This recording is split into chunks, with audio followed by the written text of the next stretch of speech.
profesores muy queridos y ver amigos muy queridos de la sociedad.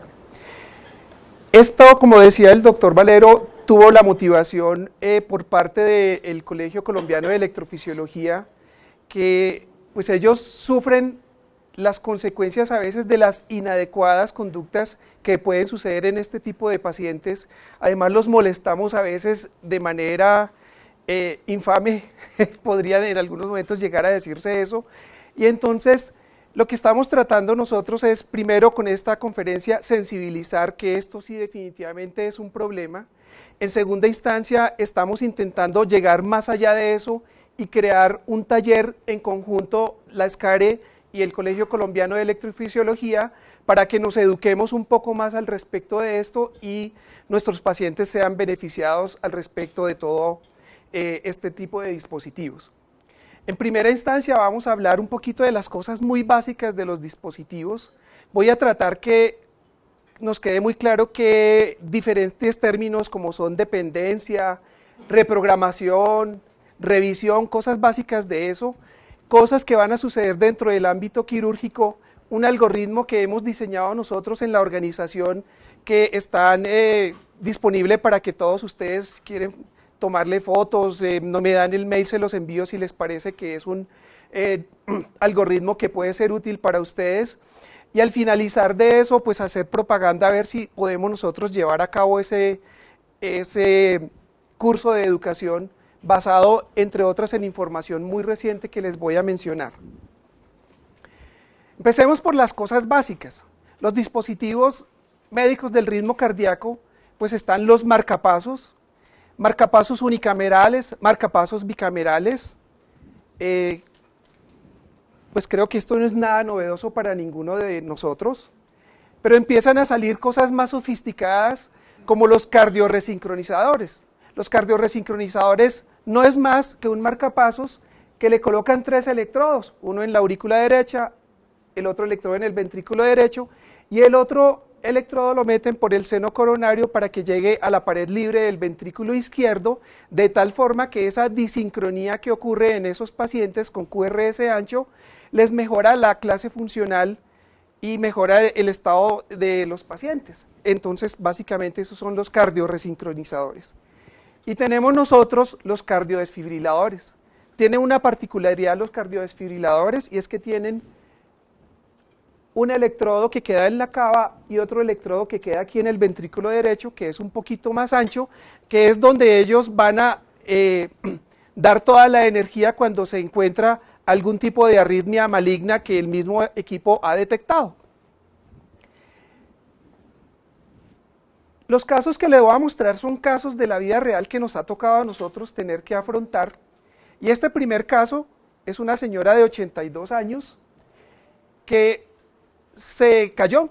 Ella iba caminando, perdió estabilidad, se fractura la cadera izquierda, se fractura el olecranon izquierdo y la programan inicialmente para el reemplazo de la cadera izquierda.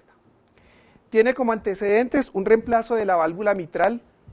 Ay, discúlpenme una cosa. Nosotros tenemos disponible y les vamos a entregar un sistema de votación para que participemos y hagamos interactiva esta conferencia. Entonces hagamos un break y vamos a entregar los dispositivos que los tenemos aquí lo más de bonitos guardados. Mientras se los vamos entregando, yo voy continuando hablando de esta paciente. Esta paciente 3 años previos se le había hecho un reemplazo de la válvula mitral. Se le colocó un marcapasos porque ella salió con un bloqueo completo. Salió con un bloqueo en el posquirúrgico. La última revisión fue un año previo. Ella tenía además una fibrilación auricular paroxística y está anticoagulada con warfarina. Se le hizo un eco que tenía 50% de fracción de eyección y tiene una prótesis normofuncionante. Y ustedes ven este caso, y esos son casos que seguramente ustedes están enfrentando en el día a día de esta o de mayor complejidad, Y nos toca enfrentarlo, porque pues tiene una fractura de cadera, y la fractura de cadera nos han enseñado que es una urgencia y que tenemos que hacerlo lo más pronto posible y tenemos que solucionarlo. Esta es la sensación cuando uno está con este tipo de pacientes, ¿cierto? Si ya todos tenemos un dispositivo, nos quedan muchos. Vamos pensando en estas cosas. ¿Qué haríamos nosotros con esta paciente? Entonces tiene un marcapasos, tiene una fibrilación auricular paroxística, la señora no es muy colaboradora, hace un año lo revisaron y vamos para cirugía. Entonces, solicitamos una nueva revisión por un médico electrofisiólogo. La cirugía la suspendemos porque el paciente tiene un marcapasos y en nuestra institución no hay electrofisiólogos. Ordenamos remitir al paciente porque el electrofisiólogo no responde o no está en la clínica. Le pasamos la interconsulta medicina interna, que creemos que son nuestros salvadores, y esperamos a ver cuál es la respuesta de ellos. Le ordenamos nosotros la reprogramación, somos duchos, sabemos, somos valientes, le decimos al técnico que llega y le decimos cómo van a ser los parámetros. Los invito a que voten con el cual ustedes más se identifican.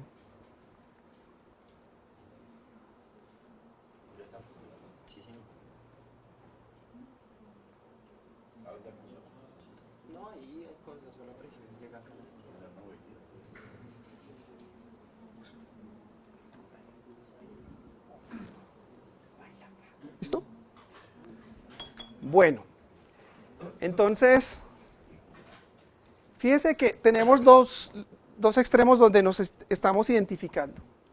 Pedimos que lo revise el electrofisiólogo y la mayoría de nosotros lo reprogramamos y le damos los parámetros que nosotros queremos que el técnico haga con ese marcapasos.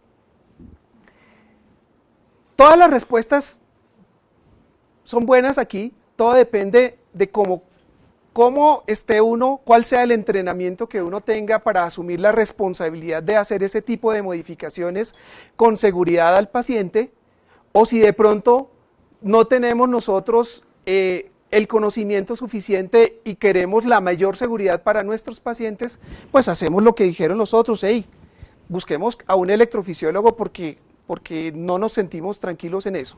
Lo que nosotros hicimos fue eso, pedimos que un electrofisiólogo la reprogramara y se le hizo la cirugía de cadera sin ninguna dificultad. Ya les voy a mostrar cuáles fueron las modificaciones que se le hicieron y a ver si los que votaron porque ellos mismos lo pedían reprogramar se identifican con este tipo de modificaciones.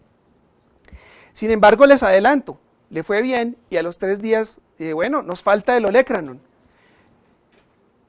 Para la cirugía del olecranon, le dijimos al electrofisiólogo, oiga, necesitamos que nos la reprograma. Y entonces él nos dijo, no, ya lo reprogramamos una vez, no necesita nada para esta nueva cirugía. Es el olecranon izquierdo, el marcapasos es izquierdo, va en una posición que todos sabemos que es de medio lado, el brazo por ahí encimita, ¿sí?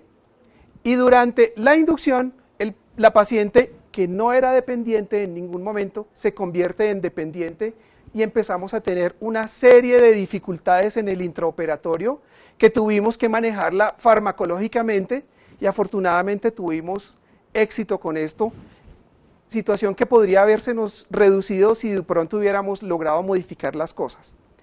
Entonces vean los parámetros en el marcapasos inicial, tiene un marcapasos bicameral DDR.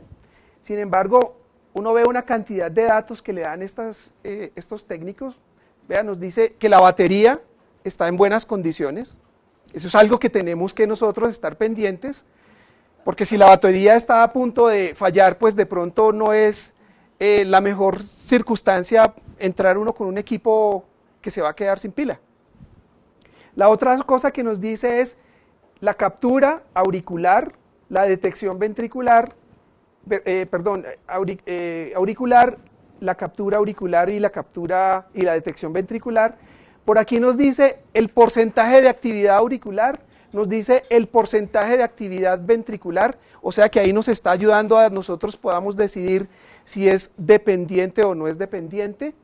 Y entonces, basado en todas estas cosas, fíjense que esta señora ahí estaba a 60 por minuto, cuando no la reprograman, entonces nos la colocan fijo, DO, les pedimos que nos subiera un poquito la frecuencia cardíaca, 60 nos parecía muy poquito para una cirugía de cadera, de pronto necesitábamos un poquito más de gasto cardíaco para el momento del sangrado, ella de pronto no iba a ser capaz de hacerlo, nos queda en 60 a 70 por minuto, vean que ya no hay detección,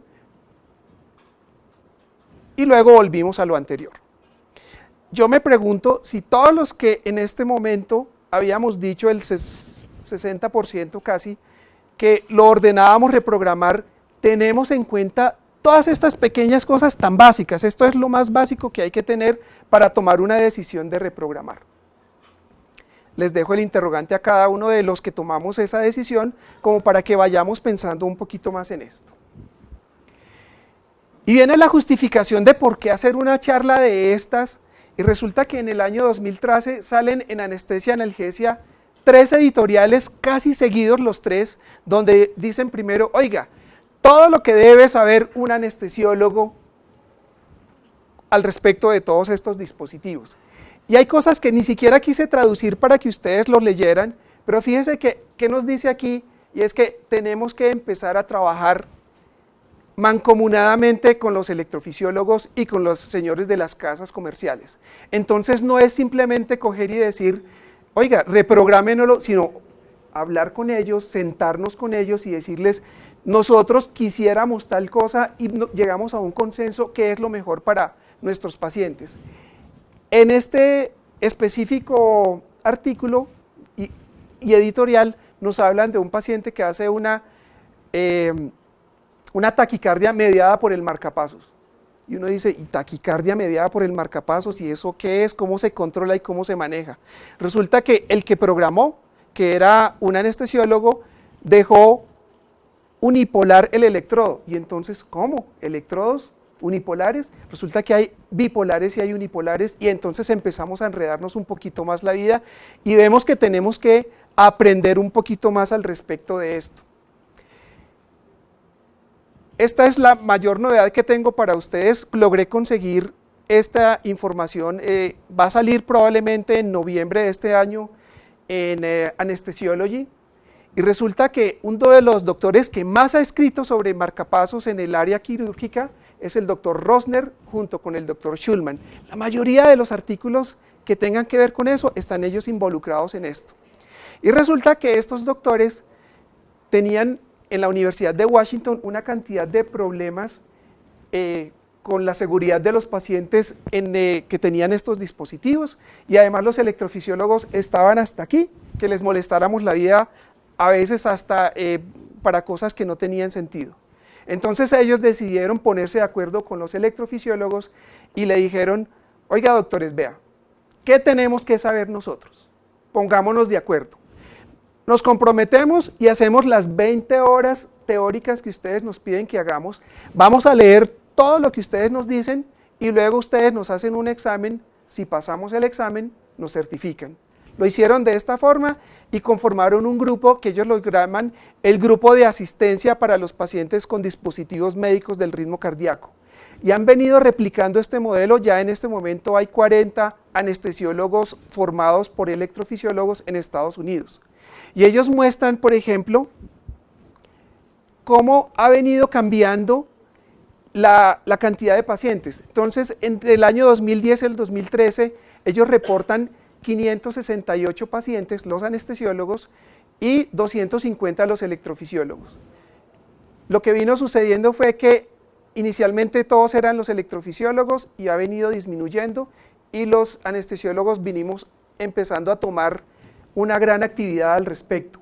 Y esto es cuando uno se acuerda, hace muchos años, que cualquier paciente tenía una arritmia, tenía enfermedad coronaria o cualquier cosa de estas, y entonces le metían a uno al cardiólogo al quirófano para que le dijera a uno que la presión arterial debe estar buena, que debe oxigenar bien, que la frecuencia cardíaca. Nosotros aprendimos, cogimos preponderancia en todos estos campos, estamos mejor entrenados y ya un cardiólogo no se asoma a eso, pero ni pues porque lo vamos mordiendo. Más o menos esto es lo que han venido logrando ellos y ellos muestran resultados de los errores que ellos han cometido y los errores que han cometido los electrofisiólogos porque ellos piensan en el paciente en este estado, en el estado en que estamos nosotros, al ambiente, pero no en el ambiente quirúrgico donde vamos a ver cómo se modifican todas las cosas. Históricamente siempre hemos hecho esto, o lo maneja el electrofisiólogo, o llamamos al de la casa comercial porque tenemos buenas relaciones con ellos, o decimos, esto no tiene sentido una conferencia de estos, si yo tengo un magneto, el magneto me quita todos los problemas. Y resulta que esta editorial dice exactamente lo contrario.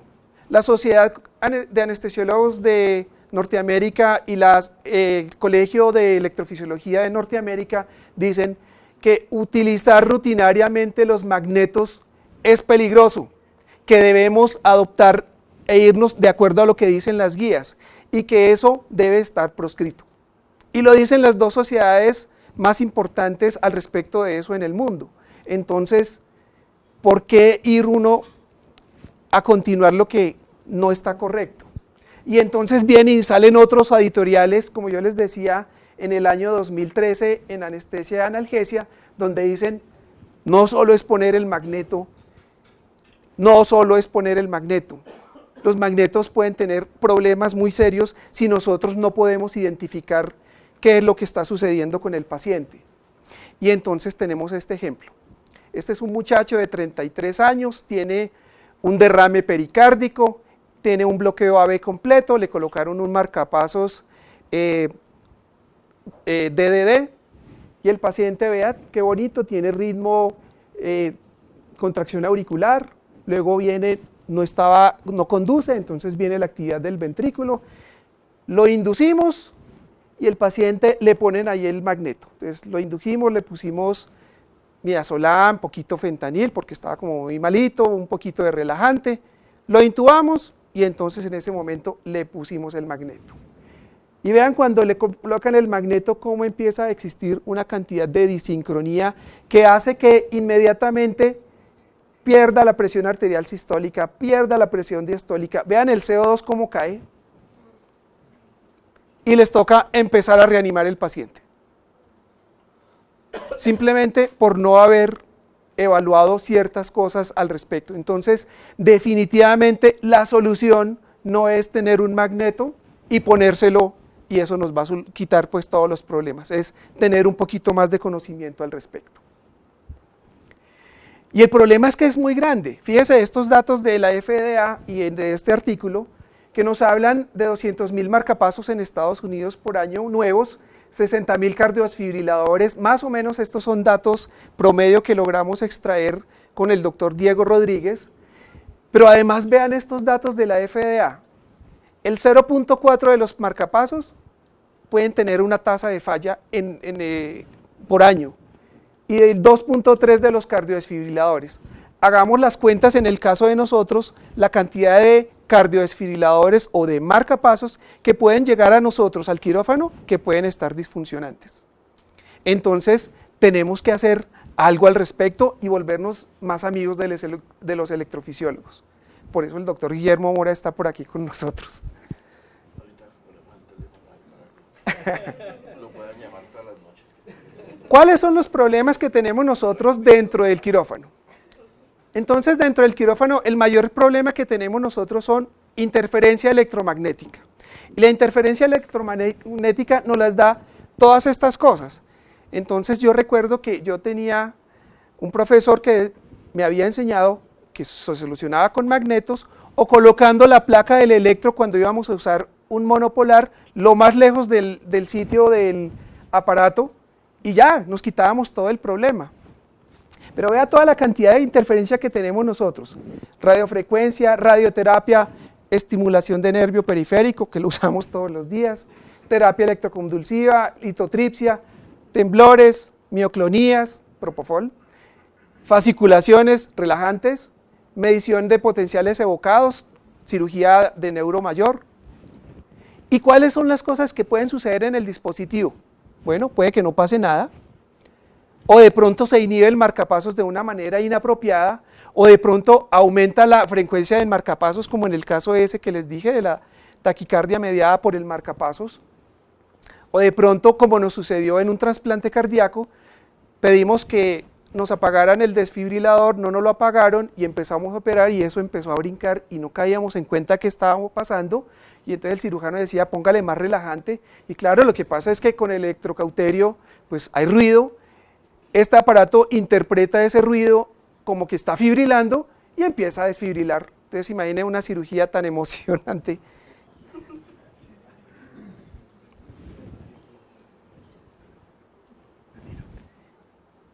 En el paciente, ¿qué problemas podemos tener? Entonces los problemas fueron que se nos dañe el sistema o que lo reprogramemos. Los aparatos de ahora son muy sofisticados. Es más, hay ya unos que están en el mercado, no sé si aquí doctor, que ni siquiera tienen generador como el que nosotros hemos conocido, sino que son de un tamaño tan pequeño que se están colocando directamente sobre el ventrículo, o sea, ya ni siquiera tienen electrodos. Pero están en el mercado, ¿cierto? En Estados Unidos. Pero tú en el mercado, ¿verdad? Creo que no, pero sí van a salir dentro y van a desaparecer. Se colocan como si uno fuera a poner un introductor y fuera a poner cualquier dispositivo, ¡rum! Entonces ya se quita hasta el problema de las incisiones y toda esa cantidad de cosas. Puede haber cambios en la impedancia o incrementos en el umbral de desfibrilación, o podemos nosotros desalojar los electrodos. Y entonces tengan mucho cuidado cuando tienen esos pacientes con marcapasos recientes y tenemos que poner nosotros catéteres centrales o catéter de arteria pulmonar el que lo esté colocando aún en este momento. Tenemos que tener todas esas precauciones en la irrección y en el retiro. Podemos producir daño directo al dispositivo, a los electrodos, podemos quemar los tejidos a través de los electrodos o podemos tener complicaciones relacionadas a la programación de base. Y entonces les cuento un ejemplo al respecto de esto. Resulta que hay marcapasos de estos que para que las personas tengan su actividad normal, si él quiere trotar y está dependiente del marcapasos, el marcapasos tiene la capacidad de aumentar la frecuencia cardíaca, aunque esté programado inicialmente solamente a 60. Midiendo impedancia torácica, midiendo corrientes, ya eliminaron los que medían la saturación venosa, ¿cierto? Pero habían unos que medían la saturación venosa y si se bajaba la saturación, entonces le aumentaban la frecuencia cardíaca automáticamente. Esto es para que si yo tengo un marcapasos, si yo quiero trotar, pues pueda volver a trotar, porque es que trotar a 60 por minuto es muy difícil. Entonces, resulta que también tienen otros, todos sabemos que cuando estamos durmiendo, la frecuencia cardíaca baja. Entonces, a un paciente no le inhibieron, se llama terapia moduladora de frecuencia. No le hicieron esta modificación y el paciente salió de la anestesia. ¿Cómo sale uno? Dormido. Entonces, ¿qué pasó con la frecuencia? Pa'l piso, y el paciente era una cadera y estaba sangrando. Entonces, sangrar uno a 35 por minuto es un poco difícil que uno logre superarlo, y el paciente tuvo desenlaces indeseables.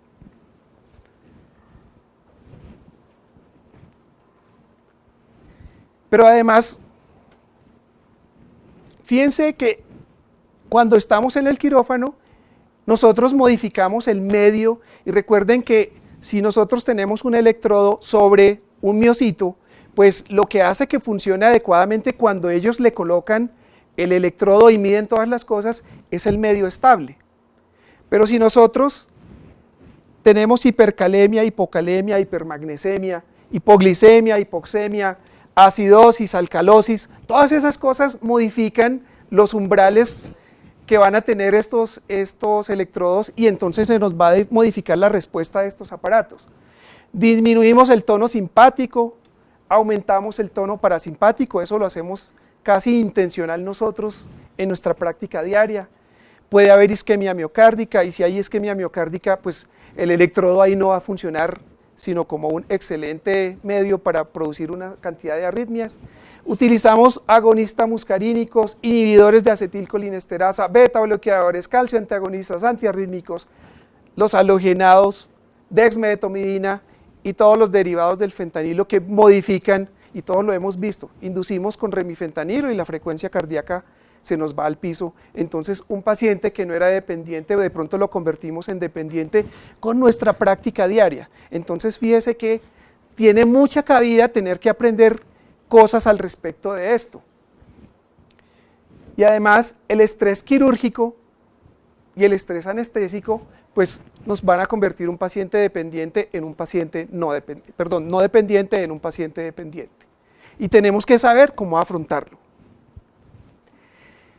De tal forma que los objetivos que debemos trazarnos en los pacientes que tengan un dispositivo de estos, la primera pregunta que debemos hacernos es ambulatorio? ¿O es una urgencia? ¿O es selectivo? ¿Tenemos llamada a un amigo? ¿O 50-50? ¿Algo que tengamos? ¿Qué vamos a hacer en el intraoperatorio? ¿Cómo lo vamos a monitorizar? ¿Cómo vamos a minimizar la interferencia electromagnética? Si hay una crisis, ¿cuál va a ser el plan que nosotros vamos a tener? Y en el posoperatorio, ¿qué vamos a hacer con estos pacientes? ¿O es que todos se van a tener que ir a la unidad de cuidado intensivo, como alguna vez escuché? ¿Y todos los dispositivos tendrán que revisarse después de cirugía? Vamos a tratar de responder estas inquietudes en lo que nos queda de la conferencia. Entonces, lo primero que tenemos que hacer nosotros es identificar qué tipo de dispositivo tiene. Lo segundo, ¿quién es el grupo responsable de esto? Llamada a un amigo. Determinemos si es dependiente o no es dependiente de estos dispositivos. Estimemos la probabilidad de interferencia, las complicaciones y los planes que vamos a hacer nosotros ulteriormente. ¿Cómo determinamos entonces el tipo de dispositivo? Entonces, lo primero que tenemos que saber, todos los pacientes o habitualmente van con un carnetcito. En ese carnetcito nos dice la marca y el modelo. Desafortunadamente no nos dice más información. No nos dice a nosotros si es marcapasos, uni o bicameral, cardioresincronizador o cardiodesfibrilador. Y nosotros tenemos que tratar de mirar y obtener ese tipo de información. Y la programación habitualmente no la tenemos disponible. De los centros donde yo he trabajado, solamente hay uno donde yo tengo eso disponible de una manera fácil, porque no vienen con el carnetcito, viene un inserto donde aparecen todos los datos. No sé de más instituciones, pero donde los que yo he conocido, no hay sino un sitio donde viene todo ese tipo de información que uno necesita. Perdón. No se nos olvide la radiografía de tórax. Entonces, una radiografía de tórax, nosotros llegamos y vemos, uy, vea así, aquí hay un dispositivo, hay unos electrodos, véalo ahí, ¿cierto? O en el carnet, o si de pronto tenemos el registro de la última revisión. Entonces, ¿qué dispositivo es el dispositivo anterior? Vamos por cosas fáciles. Es un cardioresincronizador, es un marcapasos unicameral, es un marcapasos bicameral o es un cardiodesfibrilador. Votemos, por favor. ¿Les muestro la foto otra vez?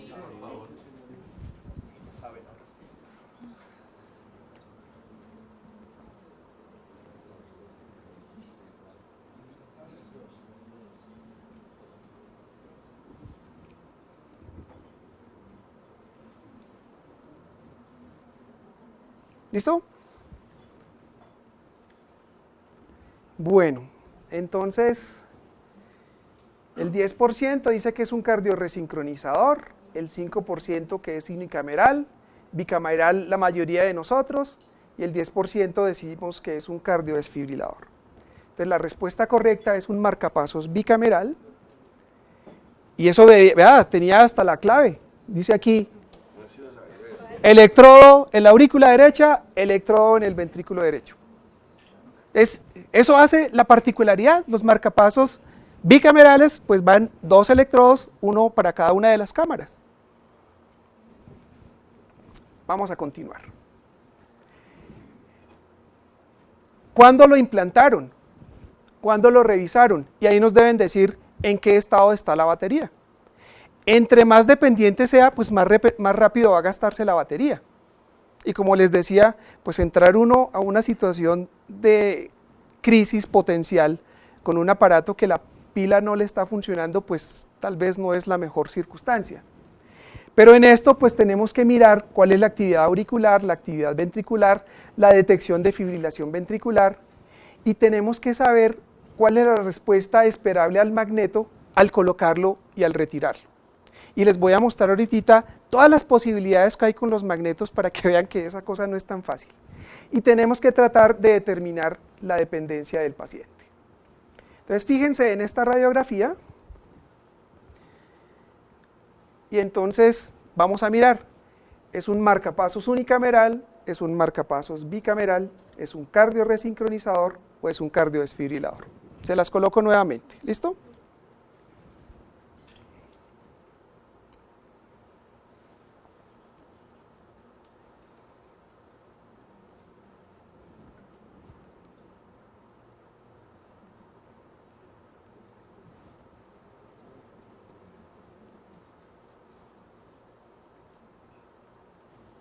Listo.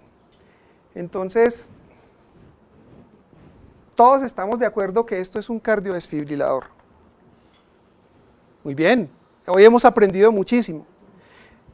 La primera o la segunda diapositiva fue impresionantemente útil. Yo no sé si ustedes todos, antes de esto, tenían en cuenta eso, que los cardiodesfibriladores tienen un electrodo más ancho y opaco en la aurícula, perdón, en la cava superior y el otro en el ventrículo derecho. ¿Sí? Perdón, últimamente estamos poniendo más electrodos que solo tienen el coil en la parte final y no ya los dos. Porque como dijéramos, la mayor falla de los cardiodesfibriladores es el electrodo, es lo que más se daña. Un marcapaso del electrodo les da 20, 30 años, estos duran entre 5 y 10.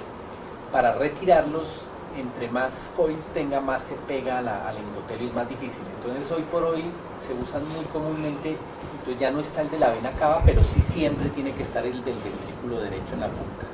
Ese sí siempre tiene que estar. Bueno, muchas gracias, doctor Mora.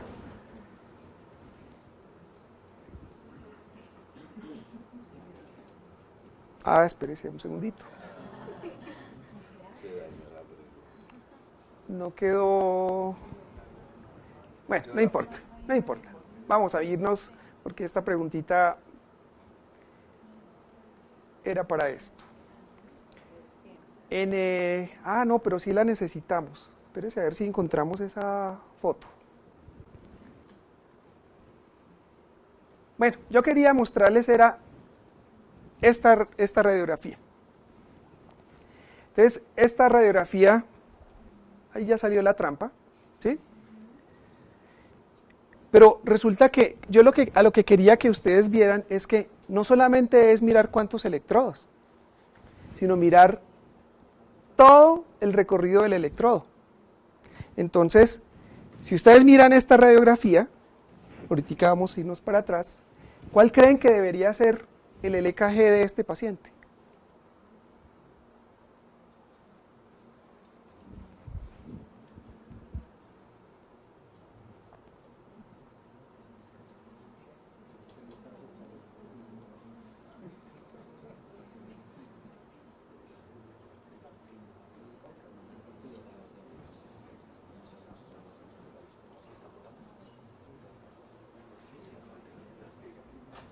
¿Listo? Entonces, vea, a pesar de que vieron la trampa, el 74% dicen esta, el 7% esta y el 19% dicen esta. Fíjese esta particularidad, aquí tiene una espiga y otra espiga. Luego eso debe ser un marcapasos ¿de qué tipo? Bicameral, ¿cierto? En este nosotros vemos una espiga que precede a todos los QRS, ¿cierto? Entonces es un unicameral, ¿cierto? Y en cambio en este, ¿qué vemos? No vemos nada, vemos un bloqueo completo, ¿cierto? Si nosotros veíamos esto y no nos fijamos en eso, pues sí, tiene un electrodo y el electrodo llegó hasta el ventrículo. Entonces nosotros hubiéramos dicho, sí, es este. Pero fíjese que el electrodo está fracturado. Entonces, si uno tiene un electrodo fracturado, pues ¿qué va a haber? Pues no va a haber nada, como si no tuviera marcapasos. Entonces, por eso la respuesta correcta era esta. ¿Sí? Entonces, muy importante, no solamente es mirar cuántos electrodos, sino cómo está el trayecto de los electrodos. Y esto es simplemente en una radiografía de tórax, y eso lo tenemos con una facilidad impresionante. La otra cosa es cómo determinar la dependencia. Entonces, la dependencia la vamos a nosotros a mirar a través de un electrocardiograma de base.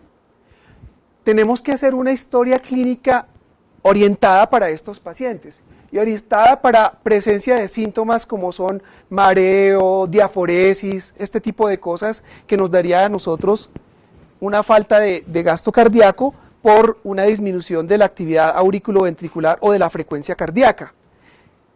Presencia de síncope, presencia de bradiarritmias.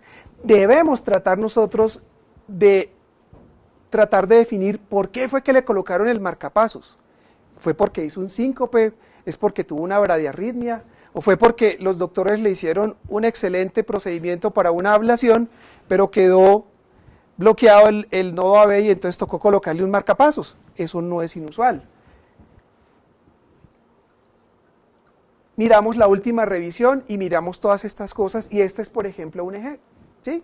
Entonces nosotros vemos en un electrocardiograma espiga, espiga, espiga, espiga. Entonces, si nosotros vemos todo eso en un electrocardiograma que viene del paciente de afuera o de ese momento, pues estamos diciendo, hey, este señor está dependiente. En la fecha de la última revisión, miramos específicamente nuevamente estas cosas que les dije, porcentaje de estimulación auricular ventricular, cuál es la salida programada, cómo está la batería y cuál es el tipo de programación que tiene el paciente. ¿Cómo vamos a determinar el riesgo de interferencia electromagnética? Hay cirugías de alto riesgo y hay situaciones de alto riesgo de interferencia. Si la cirugía es en los hombros, intratorácica o supraumbilical, pues vamos a estar dentro del campo donde está el dispositivo. Entonces, entre más cerca sea la cirugía del dispositivo, mayor riesgo. Entonces, supraumbilical. Si la distancia entre la cirugía y el dispositivo es de menos de 15 centímetros, pues tenemos mayor riesgo de interferencia. Claro, estamos casi trabajando sobre él. Si tenemos que utilizar electrodo monopolar, si el electrocauterio tenemos que utilizarlo en monopolar durante más de 5 segundos, o estamos en una CONELAP, están quitando la vesícula y dicen póngale spray, eso es una cantidad de corriente dispersa que nos va a dar una gran interferencia electromagnética.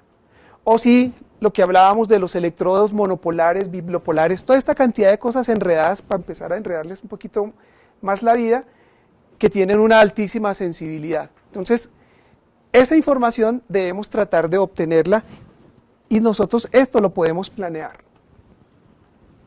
Fíjese esto, tenemos un paciente,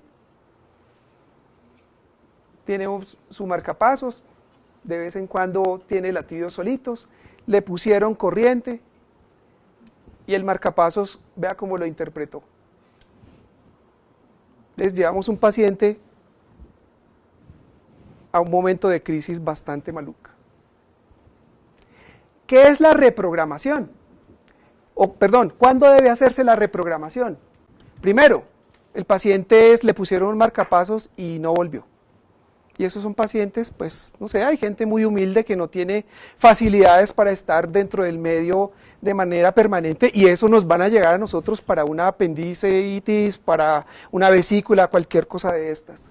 Si la revisión es más de un año, ¿se acuerdan lo que hablábamos de la tasa de fracasos? Pues digamos que si lo tenemos vigilado recientemente, pues minimizamos un poquito la posibilidad de estos eventos. Si se ha documentado algún tipo de disfunción, si el sitio de cirugía es intratorácica, en hombros o es supraumbilical, o si la posición del paciente es una posición que no es de cúbito supino. Lo van a operar de una columna, de una cadera, va en posición sentado, bueno, todas las posibilidades que nosotros tenemos. Y ojo, que en los pacientes que tienen desfibrilador automático, siempre debe reprogramarse, para que no ocurra el evento que yo les decía, pues que el paciente parecía convulsionando y era un poquito incómodo operar a ese señor.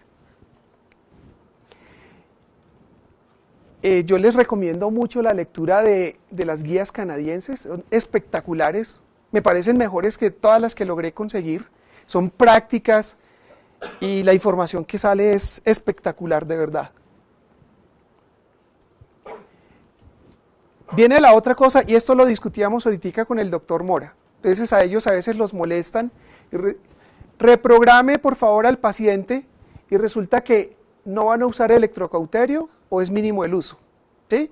Entonces le van a hacer, no sé, algo en, no sé, una uña encarnada, cirugías pequeñas, cirugías superficiales en alguna parte lejana del tórax, ¿sí? Y no van a utilizar, o lo mínimo van a utilizar, entonces pues esos pacientes no requieren ninguna reprogramación, pero requieren que uno tenga el magneto disponible. Cuando es inevitable o van a utilizar de una manera muy importante el electrocauterio, nosotros tenemos que tratar de definir si es dependiente o no es dependiente. Entonces acuérdense que para dependiente o no dependiente, hacemos una historia clínica orientada, miramos el electrocardiograma, miramos la revisión última que tenga de ese dispositivo para mirar nosotros si el paciente es dependiente o no es dependiente. Y la historia clínica es orientada a los síntomas y tratar de buscar la causa de por qué le colocaron el marcapasos.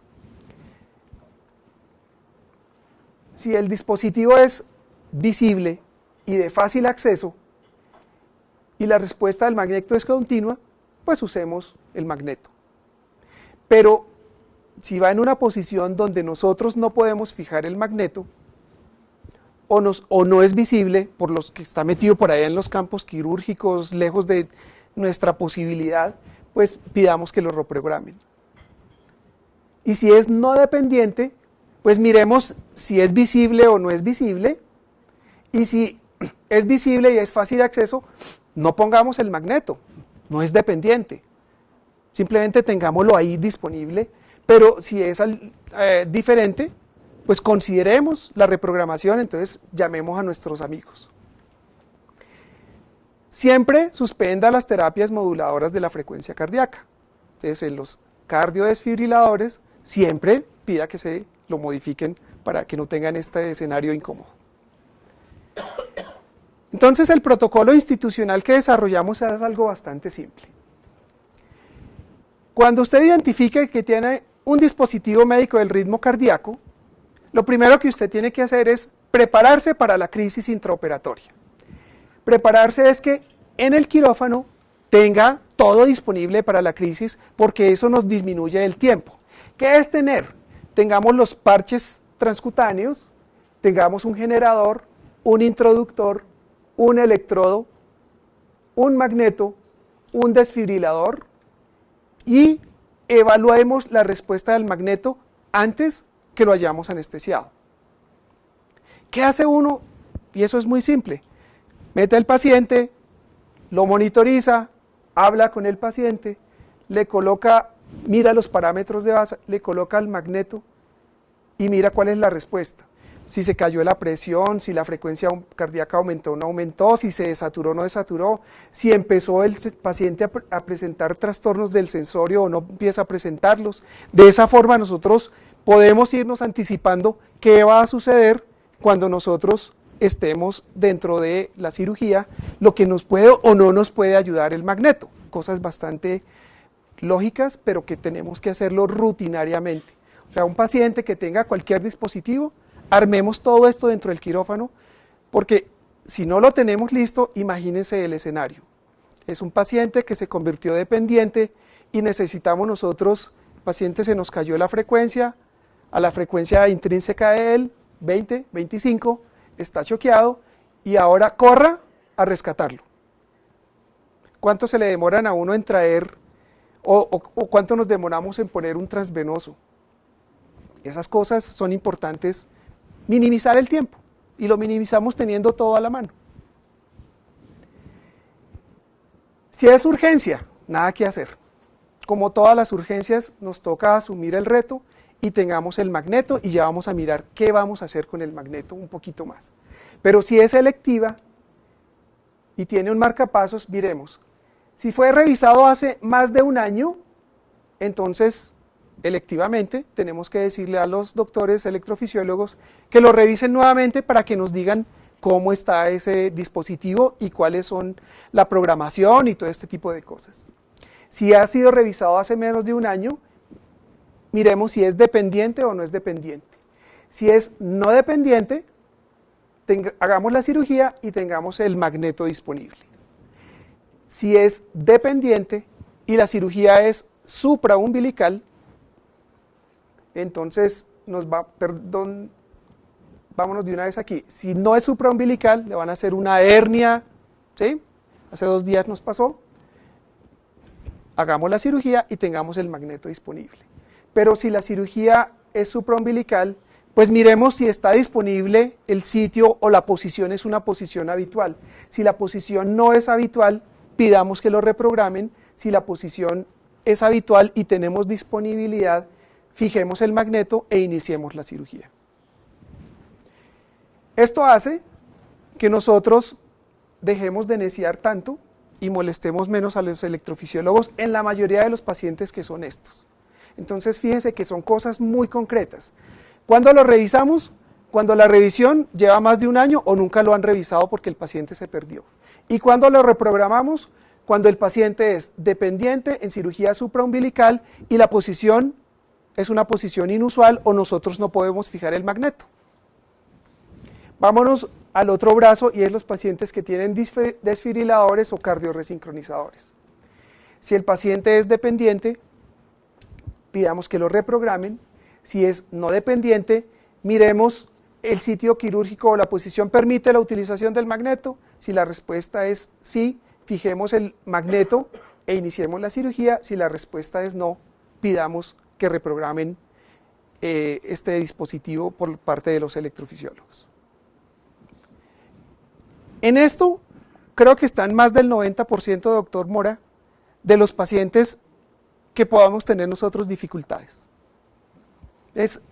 Con esto hemos solucionado una cantidad de problemas, pero ojo, aquí está significando que nosotros tenemos la capacidad de saber qué dispositivo es, si el paciente depende o no depende y qué es lo que tenemos que esperar que suceda. ¿Qué es la reprogramación? Cuando nosotros pedimos, ya vimos qué era lo que era revisión, ahora, ¿qué es la reprogramación? Entonces, cuando los doctores reprograman, lo que hacen es pasar de un modo sincrónico a un modo asincrónico, fijo.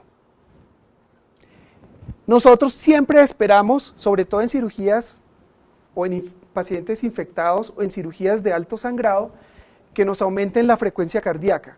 Y este es el punto donde tenemos que ponernos de acuerdo. Oiga, ¿qué tanto? No nos lo dejen 60 porque es que el paciente va a sangrar y esto pues no nos va a ayudar mucho a 60 por minuto. Pónganlo en 80, ¿sí? Póngalo en 90, no nos vamos a ir a extremos. Vamos a utilizar una cantidad de medicamentos que modifican el entorno de la célula, luego aseguremos que la corriente va a llegarnos. Entonces le decimos a los doctores, oiga, ¿sabe qué? Dele un poquito más de salida.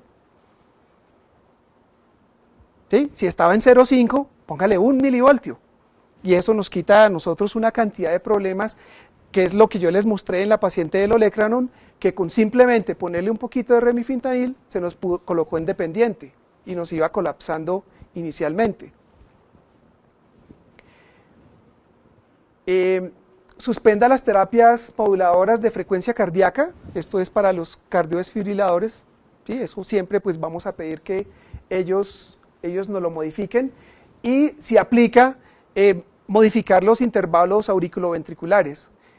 Esto es como muy específico para ellos, pero si nosotros estamos aumentando las frecuencias cardíacas o si nosotros no sabemos bien cómo está lo de la polaridad de los electrodos, les pedimos el favor a ellos que nos dejen esto organizado para poder disminuir el riesgo de la taquicardia mediada por el marcapasos. Porque si nosotros los dejamos muy separados y está, por ejemplo, en unipolar, cuando llegue la corriente, nos va a coger y hacer un círculo. Y el círculo ese de la taquicardia mediada en ese paciente específico que les digo, se les quitó poniendo el magneto, pero ellos no tenían ni idea qué era lo que estaba sucediendo y por qué estaba sucediendo. Ya somos expertos, ¿cierto? Ya hemos aprendido bastante, entonces vamos a poner un paciente un poquito más complejo. Este es un señor de 67 años, le colocaron un marcapasos hace 3 años por un bloqueo auriculoventricular paroxístico, él fue revascularizado 4 años antes, le van a hacer una herniorrafia inguinal bilateral por laparoscopia. Nos refiere que desde hace 3 meses está presentando episodios de mareo. En la valoración preanestésica, él nos llega con un electrocardiograma en ritmo sinusal con un bloqueo AB de primer grado y no vemos ningún tipo de actividad del marcapasos. Y nos dice él, y nos muestra el carnetcito, que la última revisión fue hace 8 meses.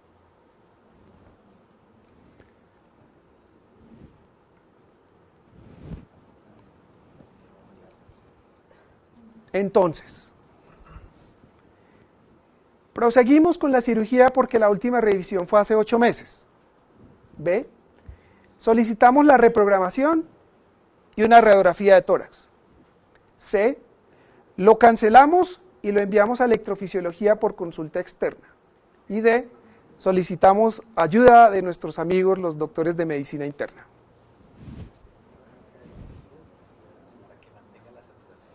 Sí, o si quiere ponerle el título, el cardiólogo.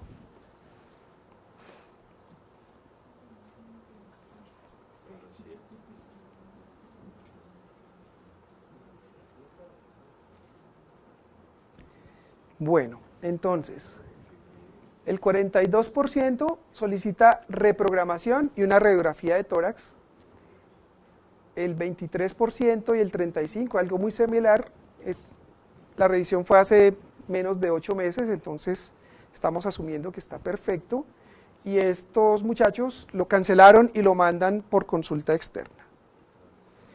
Entonces la respuesta correcta para nosotros es: solicitamos reprogramación y una radiografía de tórax. Y ya les voy a explicar por qué.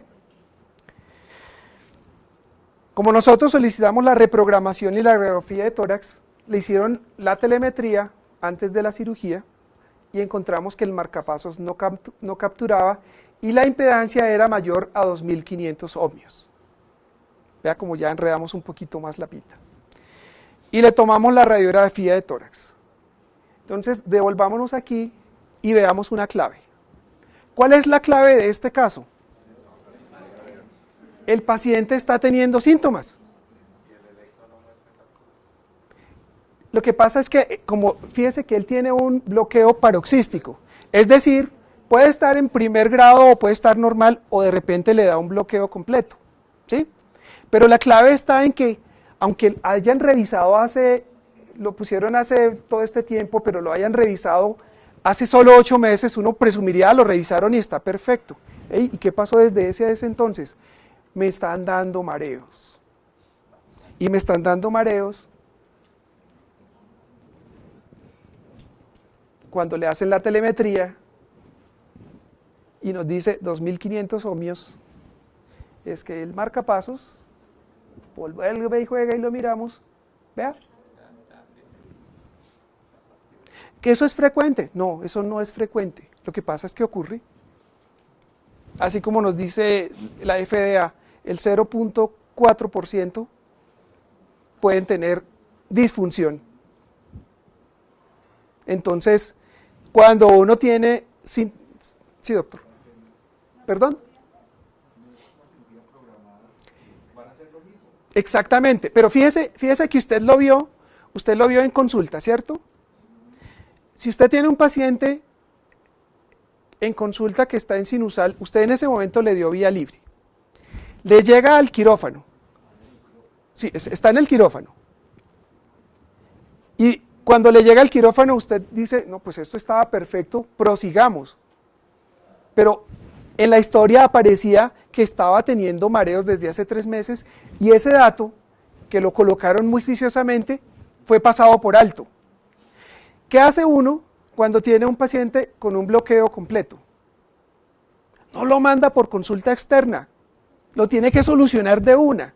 Por eso le decía, la trampita era esa, ¿sí? Entonces yo no puedo esperar a que dentro de un mes el doctor, porque el doctor ve, oiga, ¿cómo así que estuvo aquí hospitalizado y durante un mes lo mandaron para la casa a ver si se moría y hasta que por fin me llega? Además teniendo datos, porque fuimos consecuentes. Si ustedes miraban en una de las otras, la cantidad de impedancia habitualmente no es mayor de 700, o si no ¿cierto?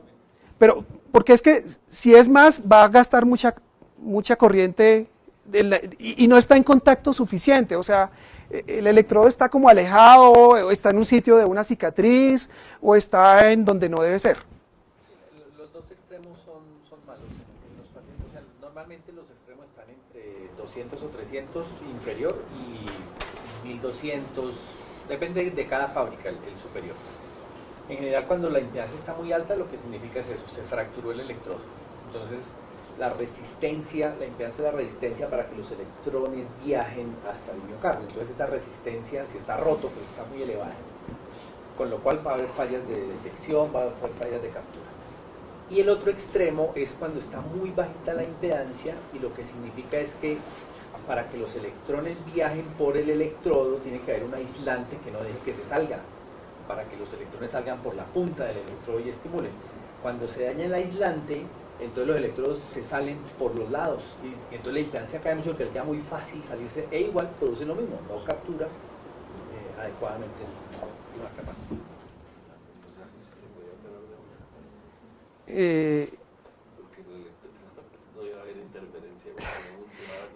Claro, pero el problema es que tiene un bloqueo completo. Entonces, un paciente con un bloqueo completo, usted no le hace ni una cirugía electiva, ni siquiera una cirugía de urgencia, sin que usted tenga controlado eso. Entonces, usted lo mínimo que le va a tocar hacer, si es una urgencia, es colocarle un transvenoso, mientras después van y solucionan eso. Y en una electiva, los llama a ellos para que le solucionen el problema. Perdón. Entonces, en el manejo intraoperatorio, debemos definir cuál va a ser nuestro plan, qué tipo de monitoría vamos a hacer, aseguramos todos los equipos de emergencia, minimizamos la interferencia electromagnética, hacemos pruebas del dispositivo al magneto y coordinamos qué es lo que va a suceder para el posoperatorio. No se necesita ningún tipo de monitoría especial para estos pacientes.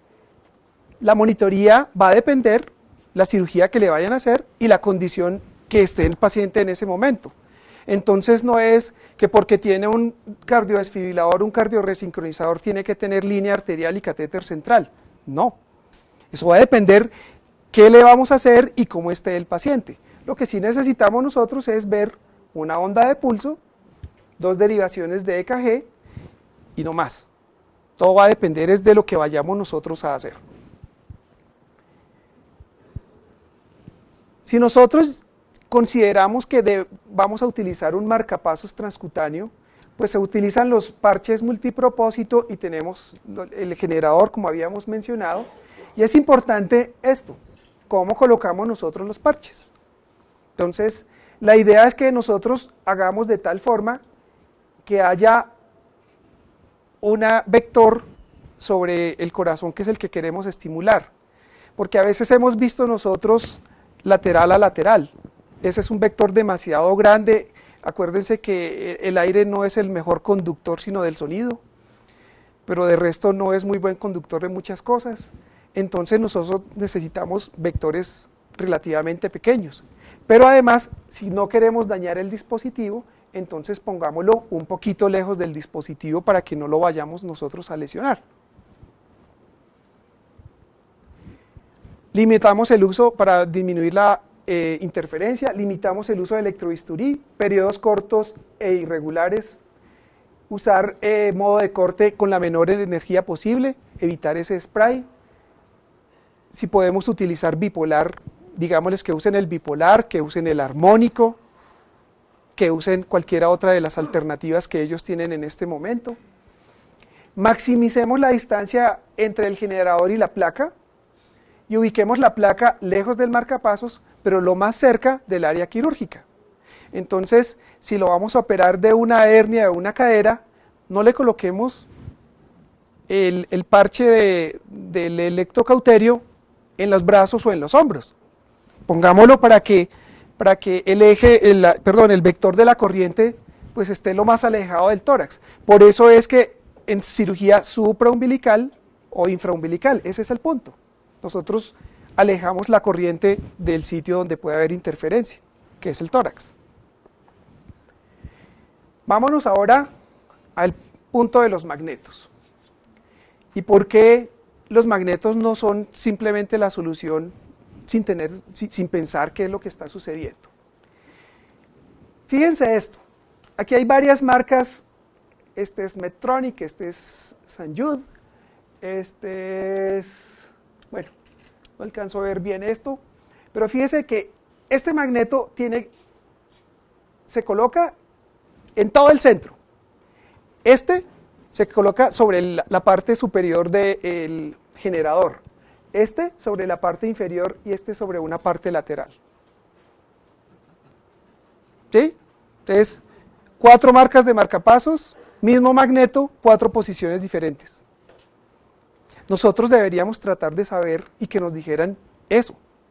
Hace 2 días tuvimos un paciente de estos, le colocamos, era un Sanjud, yo como no me aprendo eso de memoria, pues lo puse en la parte a la parte superior del generador y no me sirvió para nada, lo bajé y lo coloqué en el centro y ahí sí obtuvimos toda la respuesta que estábamos necesitando.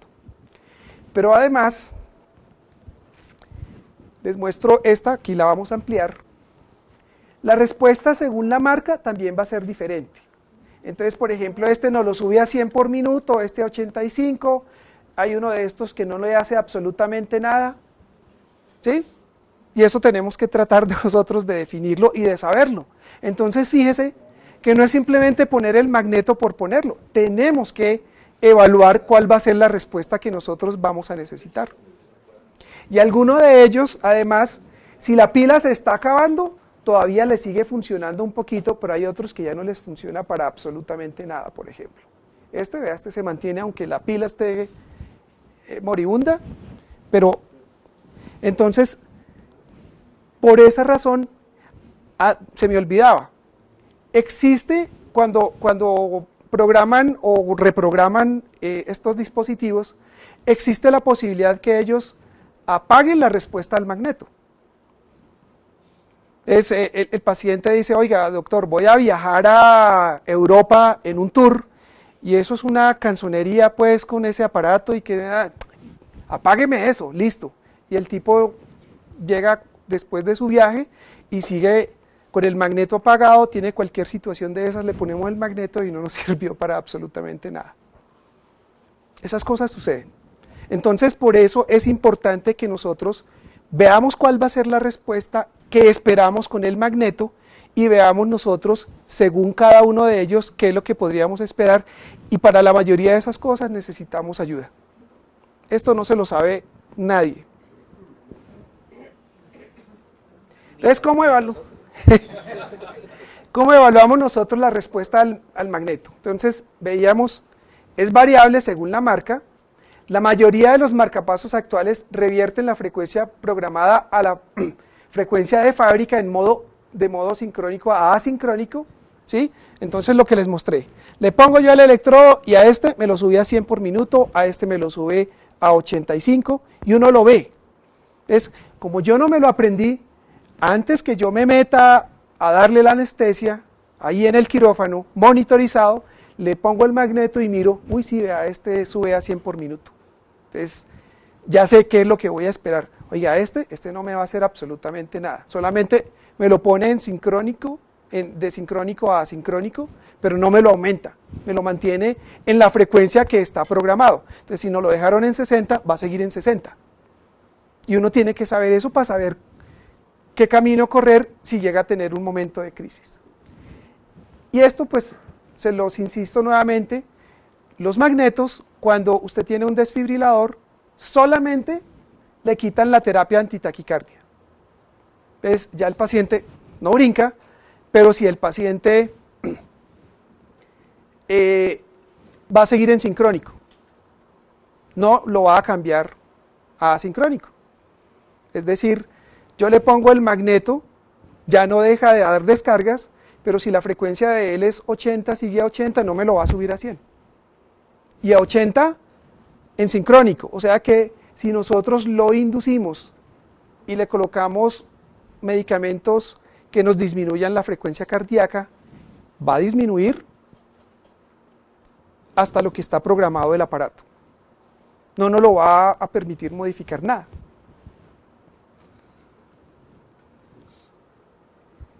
Para la mayoría de ellos, quitamos el magneto y retorna inmediatamente a la función sincrónica.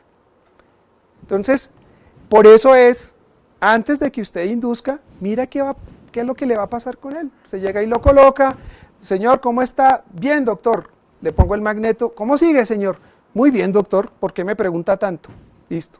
Pero siempre es, señor, señor, señor, ¿sí? Y la presión arterial estaba en 150, 80, y nos cayó a 150 y todavía no le hemos puesto una gota de absolutamente nada. Nosotros estamos viendo que hemodinámicamente no es una respuesta favorable. Entonces, siempre interroguemos esto. ¿El imán nos provee soporte hemodinámico óptimo para la cirugía? Hagamos la prueba, miremosla. Y no lo pongamos siempre a ciegas, evaluemos. Fíjese, este paciente que tiene extrasístoles ventriculares multifocales, le pusieron el magneto y vea el ritmo tan hermoso que... ¿Sí?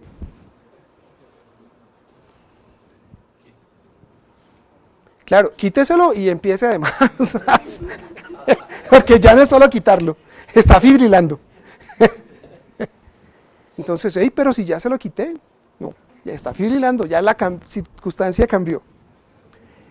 En el manejo posoperatorio,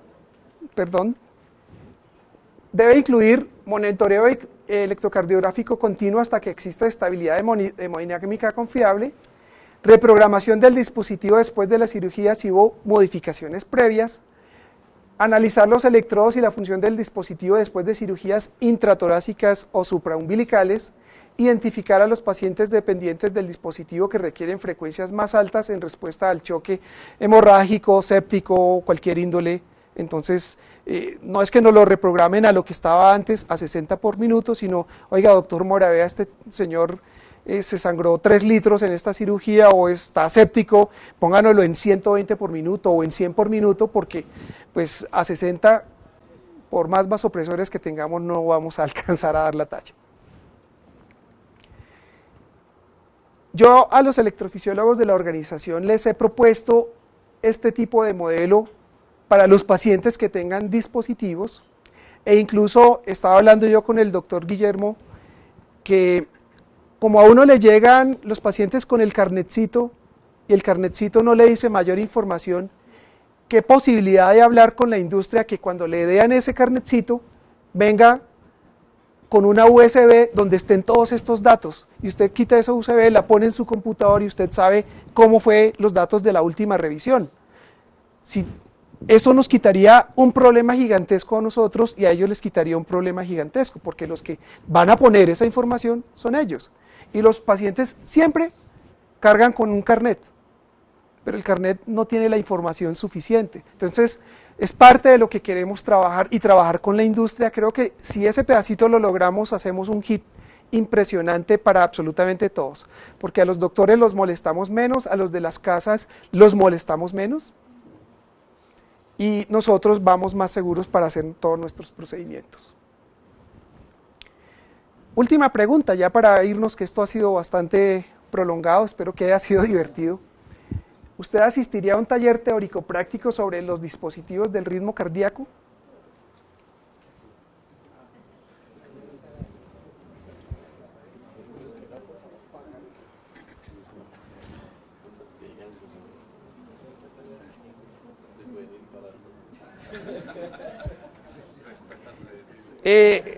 Me parece buenísimo que los haya logrado sensibilizar, y el plan que estamos tratando de lograr entre la SCARE y el Colegio Colombiano de Electrofisiología es un taller. Este es el primer acercamiento que estamos haciendo entre nosotros para ver si logramos hacerlo. Hacemos inscripciones y un examen inicial de cosas muy básicas. Eso no va a ser pues que cuando si es una marca biotrónica y le pone el magneto, ¿cuál va a ser la respuesta? No, eso no es la idea. Empezamos con introducción, justificación de estas cosas, un poquito más profundo en esto. La física de los dispositivos, recordar nosotros qué es eso de corriente, qué es miliamperios, ohmios, resistencia, sensibilidad, impedancia, todo ese tipo de cosas que pues, los doctores lo manejan a diario. Nosotros éramos expertos en quinto bachillerato, pero eso se nos ha olvidado bastante. Las indicaciones de los dispositivos, cuándo es que ponen ellos un cardioresincronizador, eso es parte de la cultura, y aprendemos qué es eso, para qué es eso. Entramos un poquito menos en pánico cuando viene un paciente con una cosa de esas. Hacemos tallercito de transvenoso, del transcutáneo, de cardioversión y de desfibrilación, y de paso nosotros les enseñamos a los doctores qué técnicas anestésicas podemos utilizar para que eso sea lo menos incómodo posible. ¿Sí? Mi abuelita decía que sí, no duele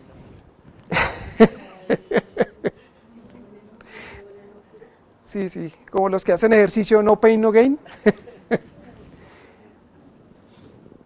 Miramos qué pasa con los anestésicos nosotros y el sistema de conducción. Entonces, sí, con los opioides, con la dexmedetomidina, con una cantidad de medicamentos, con los halogenados, medicamentos de todos los días, cuál puede ser mejor, cuál puede ser peor para estos pacientes. Nos vamos después ya al paciente en el ámbito quirúrgico y revisamos todas estas cosas y hacemos un tallercito sobre marcapasos, cardioresincronizadores, cardiodesfibriladores y sobre lo que es programación. Yo le contaba al doctor que en el entrenamiento que yo tuve, nunca tuve una conferencia de alguien experto que me dijera algo de esto. Tampoco tuve nadie que cogiera un marcapasos, un generador, y me dijera, suba esto, baje esto, vea, esto es lo que se espera y esas cosas. Yo he venido aprendiendo eso de un manual de enfermería, porque entre otras uno busca los libros de ellos y son muy sofisticados. Estas cosas tan básicas no son dignas de los seres humanos.